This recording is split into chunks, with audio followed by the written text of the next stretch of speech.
The Oscars are this weekend, and for the first time ever, I have watched all 10 Best Picture nominations. So I'm going to talk you through. I'm going to tell you about the films, and I'm going to tell you my thoughts. Let's go. There are 10 films nominated for the Best Picture. Here they are. Wicked, The Substance, Anora, Emilia Perez, I'm Still Here, Dune Part II, The Brutalist, Conclave, Nickel Boys, and A Complete Unknown.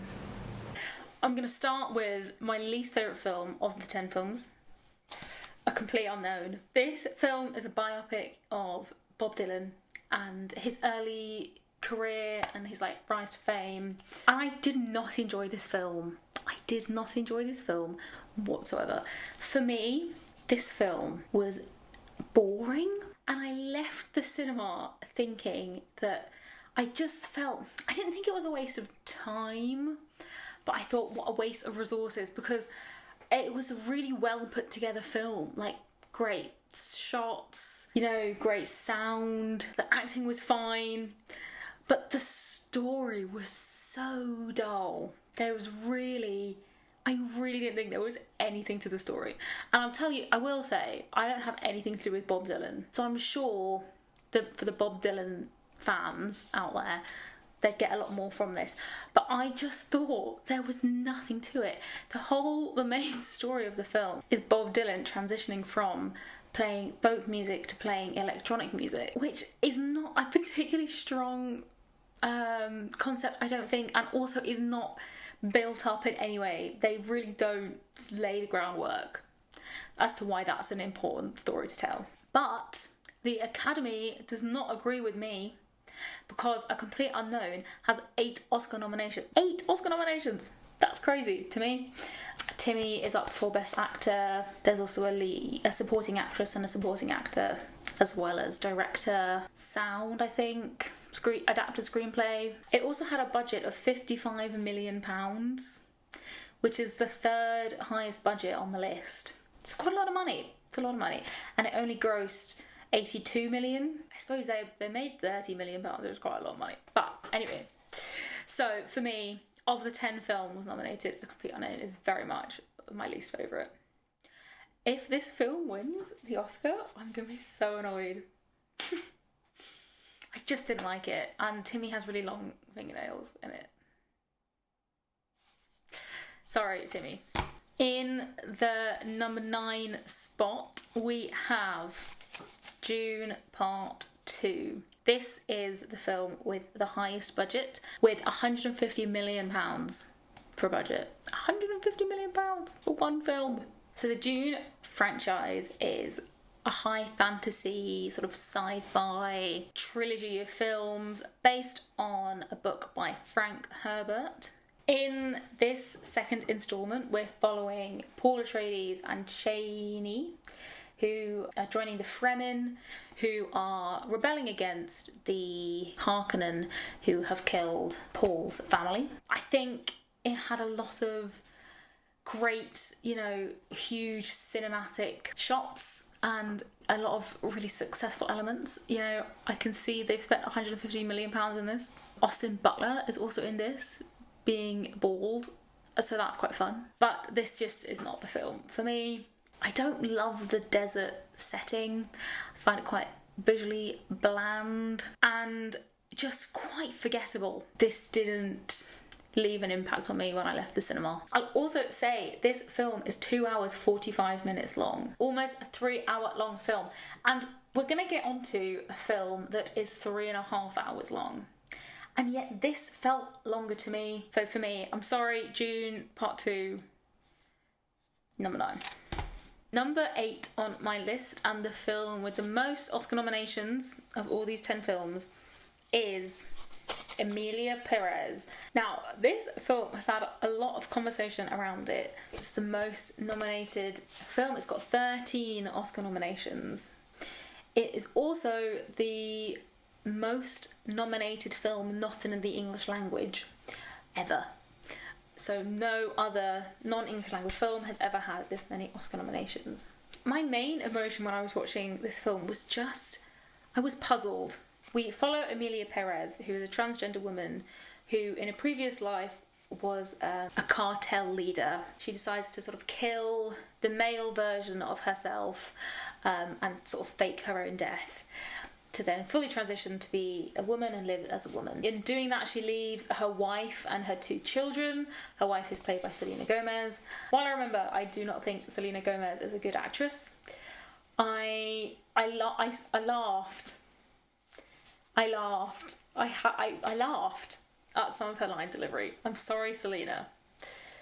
So sorry. It's also a musical film, so there are songs in this film. I found the songs very strange, and I felt as if they almost haven't committed. They sung the songs quite quietly, and there was a lot of sort of singing. They weren't big musical numbers, but there was singing, and I didn't think it fitted for me with the sort of seriousness of the subject matter.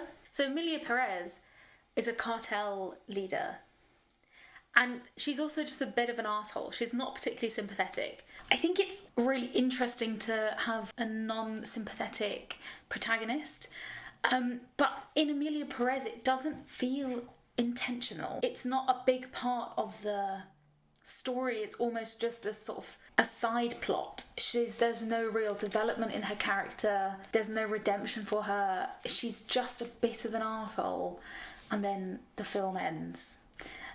That being said, I was invested and I had fun watching this film. I don't think it was particularly well made. I think it has a lot of flaws, but I was invested and I did have a good time. So what do we do with that? Anyway, that's Emilia Perez. The next film on the list is I'm Still Here. I'm Still Here is the real life story of Rubens Paiva. He's a Brazilian politician who, under the dictatorship of Brazil in the 1970s, is taken for questioning by the police and never returns home. The film is about his family and his wife Eunice, who have to live with his disappearance and the fallout from that. This film was really fascinating to me. I know nothing about the Brazilian dictatorship. I didn't even know it existed. So from that perspective, it was a really interesting education for me. I think the performances were very good. There's a lot of subtlety and nuance here in this film, but there was something missing for me. They could have gone further, and I think they could have done more with the themes that they were creating. The story they're telling is really compelling, but it's not particularly exciting, and I think when you don't have a lot of action going on, you really need to put more work into the emotional heart of your film, which I think I'm Still Here was slightly lacking. That being said, this film was made with a £1 million budget. They made this film with £1 million. So Dune 2 had 150 times the budget of I'm Still Here. It's crazy. And it's got 3 nominations total.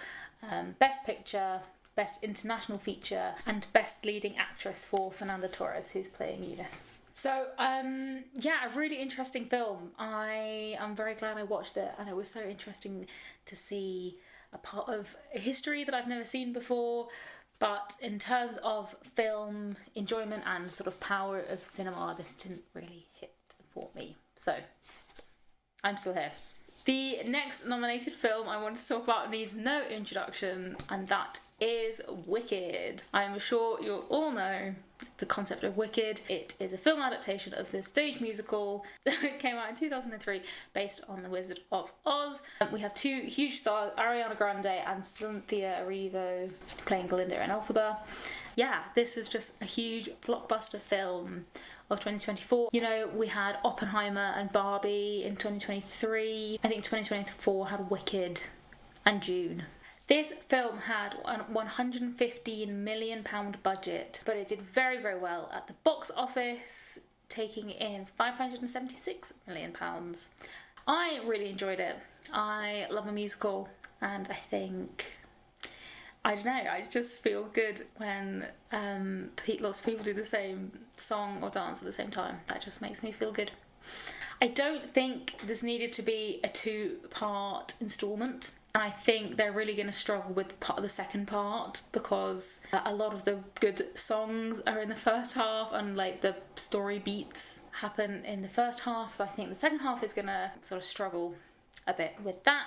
Yeah, I really enjoyed this film. I think it was very fun. This has done very, very well for Oscar nominations. It has 10 nominations, including leading actress for Cynthia and supporting actress for Ariana. Then a lot of other things like editing, sound, hair and makeup, design, director, I think, as well. Yeah, very good. Very good film. Very good film. We are now getting into the top 5 films, and from here on out, I don't have many negative things to say. I just think these are all great films. This is a very interesting one though. This is The Nickel Boys. This movie is adapted from a 2019 book of the same name by Colston Whitehead. It follows 2 protagonists, Turner and Elwood, as they navigate life in Southern America in the 60s. They both end up at a reform school called Nickel Academy, and here they face a lot of violence and abuse. It's a really interesting filming style. It's sort of point of view, so it's very rare that the 2 actors are seen on screen at the same time. We're normally looking at the other one through one of their eyes, and then it switches, which is a really interesting and quite unique filming mechanism. I really vividly remember when the film ended and I was sort of back in the world, and I had a really sort of heavy feeling. This is a really heavy, harrowing film, and it's just such a testament to how well it was made that it could sort of conjure that sort of feeling in me. Yeah, it's really bleak at points. It's really bleak, but fantastically acted, and yeah, just a really, really good watch.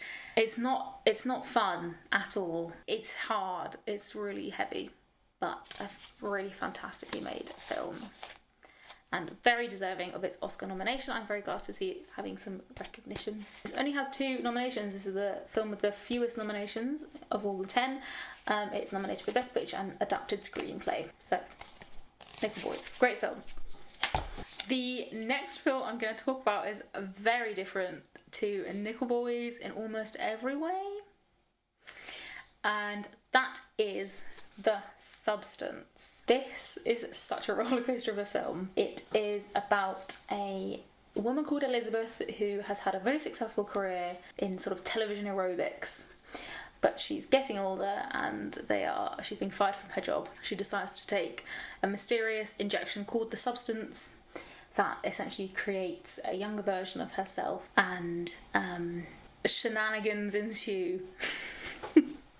This film was so unique, and I really enjoyed the creativity. It was very fast-paced and brilliantly written. There was not a word wasted. It was very graphic, and the final act is especially sort of grotesque. It's very well done, and it's done mostly with practical effects, so they use prosthetics, which I think makes it slightly less scary for me, but still like not a pleasant watch whatsoever. But fantastically written, fantastically acted, really unique concept, and this is a film that you could watch with your friends and talk about. I think there's a lot of really good themes in this. Highly recommend. Also, watching some of the behind the scenes videos is really fun with this film. The prosthetics look crazy. Apparently Demi Moore, who plays Elizabeth, was in the makeup chair for something like 9 hours. It's crazy. It reminds me of Jim Carrey in The Grinch. This had a budget of £14 million and is nominated for 5 Oscars, including Best Actress for Demi Moore. So, The Substance. So we're into my top 3 films who have been nominated for Best Picture, and here we have The Brutalist. This is a really interesting film, and I'm surprised that it's as high up on my list as it is. Let me tell you about it. So, The Brutalist is about a fictional architect called Laszlo Toth who escapes persecution in Europe and travels to America after World War II. It follows his life in America. He is really struggling to get by, but is eventually sort of discovered by a very rich American who commissions him to build a big community centre, sort of church sort of thing for him. And this film is about his architecture, it's about his story as an immigrant in America, his wife and his niece, and just the pitfalls of greed and wealth and religion, really, in post-war America. A very important thing you need to know about this film is it's 3.5 hours long. This is a 3.5 hour long film, everybody. And when I went to the cinema, my film had an interval. It was like The Sound of Music. So it's like a picture came on the screen and then a timer counted down for 15 minutes. Now, here's the thing. I really enjoyed it. I felt like I was at the theatre. I don't know if there's any glaring things I would want to cut. I do think, though, it really detracts from the watchability and the accessibility of this film. You know, the people who nominate the films won't have a problem with watching a 4-hour film. I don't really have a problem with watching a 4-hour film, but the vast majority of the film watching public are simply not going to watch this film because it's 4 hours long. If you picture you're sitting down on a Saturday evening to watch a film, you're scrolling through Netflix, you're simply not going to watch a 4-hour film. And I think that's a really important thing to note about the accessibility of the film and, you know, how successful can it be if it's inaccessible to people. That being said, I do think it's a very good film. I think it's worth it. Adrien Brody does a very good job, and there is a lot of nuance and there's a lot of, really interesting topics for discussion in this film. Yeah, I was impressed. I had a good time. Brutalist has an £8 million budget, which I think is extremely impressive for the scale of the film. Not only the length, but it's got a big cast, a lot of scenes. They're travelling, at one point they're in Italy. I just think that's extremely impressive for £8 million. 10 Oscar nominations, including Best Picture, of course. Adrien Brody is up for Best Actor. There are a couple of supporting actors and actresses, as well as a host of other things, including directing, editing, sound, and cinematography. So, yes, The Brutalist. My second favourite film of the 10 Best Picture nominations is Conclave. Conclave is a film about the nomination of a new pope when the current pope dies, which is very topical. Very topical indeed. It's basically a fictional look on the inside of the Vatican City in Rome. When a sitting pope dies, all the cardinals come together and they basically seclude themselves in what's called a conclave to elect amongst them a new pope. It's very fun, this film. Just a great story. It's a great setting and I think very well acted. They do try and tackle some really interesting social issues. Yeah, overall I really enjoyed it. I thought the pace was great. The performances were great, the story was great. Yeah, I just think, in the same way that The Brutalist is quite a difficult film to sort of get into and enjoy, this is very easy too. It's kind of bitchy and it's kind of catty and dramatic, but the stakes are really high and everything is just, it's something that you've never seen before because it's, you know, in the bowels of the Catholic Church. Conclave has 8 Oscar nominations, including a Best Actor for Ralph Fiennes, and some other things including costume design and editing. Yes, I just think this is a really good film. I think it's a great watch. I do highly recommend. And my favourite film of all the 10 Best Picture nominations is Anora.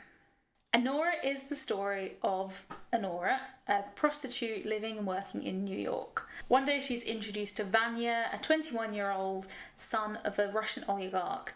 Vanya lives in extreme wealth and luxury and invites Anora into his world when they begin a relationship together.